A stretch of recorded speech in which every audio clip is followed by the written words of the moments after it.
గోదావరి పుట్టడం కూడా అదృష్టమే, ఎందుకంటే గోదావరి చేపలు తినచ్చు కాబట్టి. ఇది పెద్ద చేప కాబట్టి ఇందులో ఉండే చిన్న చిన్న ముళ్ళన్నీ కలిసిపోయి ఒక పెద్ద ముళ్ళు కింద ఏర్పడతాయి. ఇప్పుడు 2 గ్లాసులు వాటర్ వేసుకొని దాన్ని హీట్ చేసుకుందాం. ఇందులోనే కొంచెం పసుపు అలాగే ఉప్పు వేసుకుని బాగా మరగనిద్దాం. ఇప్పుడు మూత పెట్టుకుని ఈ లోపల ఆనియన్స్ని కట్ చేసుకుందాం.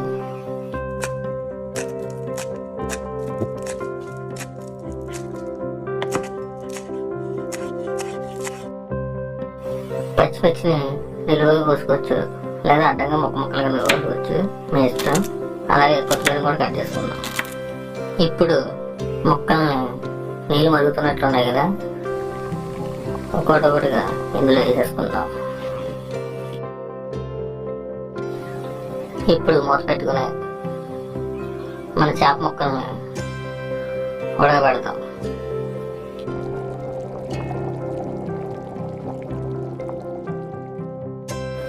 ముక్క కొంచెం ఎక్కువగా ఉడికినట్లుంది. ఇప్పుడు దీన్ని ఒక ప్లేట్లో తీసుకుందాం. అలాగే మొత్తం ముక్కల్ని తీసుకుని కాసేపు చల్లనిద్దాం. ఇప్పుడు ముక్కనే తీసుకుని ముక్కల్లో ఉండేటటువంటి ముళ్ళని సపరేట్ చేసుకోవాలి. వీడియోలో చూపించిన విధంగా అన్ని ముక్కల్లోని ముళ్ళని చాలా జాగ్రత్తగా సపరేట్ చేసుకోవాలి. ముక్క కొంచెం ఎక్కువగా ఉడకపోవడం వల్ల మెత్తగా అయిపోయింది. ఎనీవే మొత్తాన్ని కూడా మళ్ళీ ఒకసారి చెక్ చేసుకుని ముళ్ళు అస్సలు ఒకటి కూడా ఉండకూడదు. ఇక చూసారా, నేను తీసుకున్నటువంటి ముక్కలో ఉన్నటువంటి ముళ్ళు అనేది ఒకటి కూడా లేదు. కాబట్టి దీన్ని బౌల్లో తీసేసుకుందాం. అదేవిధంగా వీటిని రెడీగా పెట్టుకుని ఇప్పుడు ముందుగా స్టవ్ ఆన్ చేద్దాం. స్టీల్ ముక్కలు పెట్టుకోవాలి, ఎందుకంటే ఇది ఫ్రైలకి బాగా ఆయిల్ పీల్చుకోదు. చూసారు కదా ఆయిల్ ఏ విధంగా జారిపోతుందో. ఇప్పుడు సరిపడగా నూనె పోసుకున్నాయి. ఈ నూనె హీట్ అయ్యే లోపల తాలింపు సరుకులకి కావాల్సిన చూద్దాం.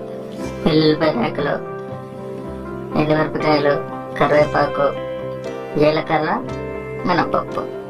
ఇప్పుడు ముందుగా వెల్లుల్లిపాయ రేకలు, ఆ తర్వాత ఉల్లిపాయ ముక్కలు కూడా వేసుకుని బాగా ఫ్రై చేసుకుందాం.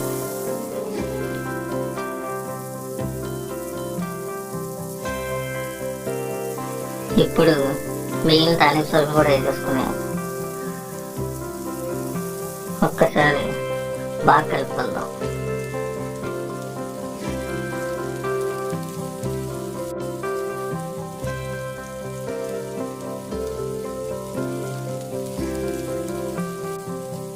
ఇప్పుడు ఇందులోనే పచ్చిమిరపకాయలు, కొత్తిమీర కూడా వేసుకుని ఒక్కసారి కలుపుకుని బాగా ఆగనిద్దాం.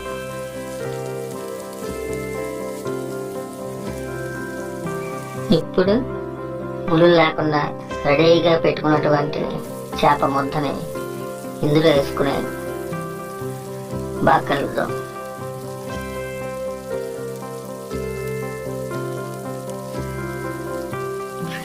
అలాగే ఇందులో పసుపు, రుచికి సరిపడా ఉప్పు, గరం మసాలా పౌడర్ మరియు ఆడిపెట్టుకున్నటువంటి మసాలా వేసుకుని బాగా కలుపుకుందాం.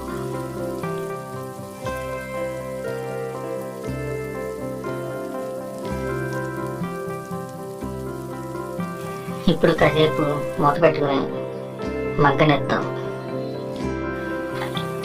ఇదిగో చూసారా, బాగా మగ్గింది.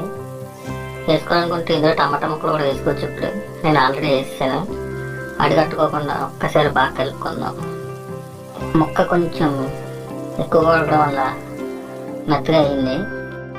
ఫైనల్గా కొత్తిమీర జల్లుకోవాలి.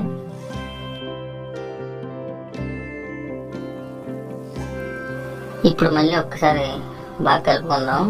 నూనె తేవకోకుండా, మసాలాలు కూడా పెద్దగా లేకపోకుండా, చింతపండు లేకపోకుండా ఉండే చేపల ఉడుపు రెడీ అయిపోయింది. ఇప్పుడు దీన్ని ఒక గిన్నెలో తీసుకుందాం. అంతే, కళ్ళు మూసుకుని తినే చేపల ఉడుపు రెడీ అయిపోయింది. ఒక్కసారి మీరు కూడా మీ ఇంట్లో ట్రై చేయండి. మా వీడియో కనుక మీకు నచ్చితే లైక్, షేర్, సబ్స్క్రైబ్.